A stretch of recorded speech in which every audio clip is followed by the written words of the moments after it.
అమరుడైన జవాన్ మురళీ నాయక్ నివాళులర్పిస్తూ శ్రీశైలంలో కొవ్వొత్తుల ర్యాలీ నిర్వహించారు. ఈ ర్యాలీలో ఎస్టీ కాలనీ వాసులతో కలిపి ఎమ్మెల్యే బుడ్డా రాజశేఖర్ రెడ్డి పాల్గొన్నారు. మురళీ నాయక్ చిత్రపటానికి పూలమాలలు వేసి నివాళులర్పించారు. ఎంతో మంది వీర జవాన్ల ప్రాణ త్యాగాలతోనే దేశ ప్రజలు ప్రశాంతంగా ఉంటున్నారని, వీర మరణం పొందిన మురళీ నాయక్ ఆత్మకు శాంతి చేకూరాలని ఎమ్మెల్యే రాజశేఖర్ రెడ్డి ఆకాంక్షించారు.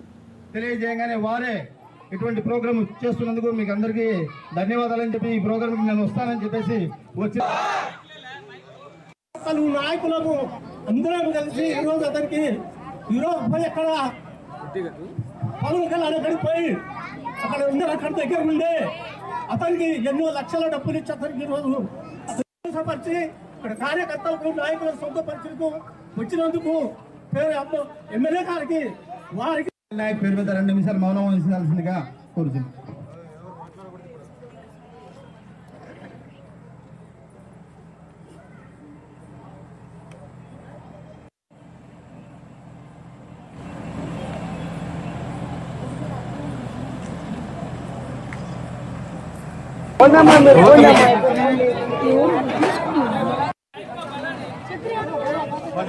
జోహార్ మురళీ నాయక్ గారికి, జోహార్ అమరవీరుడికి, జోహార్ అమరవీరుడికి.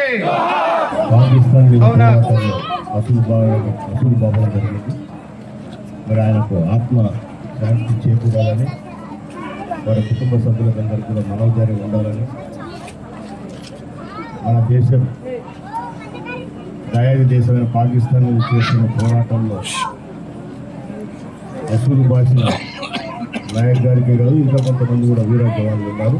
వాళ్ళందరికీ కూడా మనం ఈ సందర్భంగా శ్రీశైలం నియోజకవర్గం తరఫున మన ఎన్డీఏ కూటమి సభ్యులు, ప్రజలు అందరూ కూడా ఆయనకు ఘనంగా నివాళులు అర్పించుకోవడం జరిగింది. ఇటువంటి వీర జవాన్లు ఉన్నారు కాబట్టి ఈరోజు మనం అందరం కూడా సురక్షితంగా, సుఖంగా, సంతోషంగా ఇక్కడ ఉండగలుగుతున్నాం అంటే వాళ్ళ త్యాగ ఫలితమే. ఇదందరం మనం అందరం కూడా గుర్తుపెట్టుకోవాలి. ఈ సందర్భంగా ఆయన ఆత్మకు శాంతి చేకూరాలని చెప్పేసి మరొక్కసారి అందరి తరఫున భగవంతుని శ్రీశైల బ్రహ్మరాంబ వారిని, మల్లికార్జున వారిని ప్రార్థిస్తూ మరి కార్యక్రమం పాల్గొన్న మీకు అందరూ కూడా ప్రత్యేకంగా పేరు ధన్యవాదాలు తెలియజేస్తాను.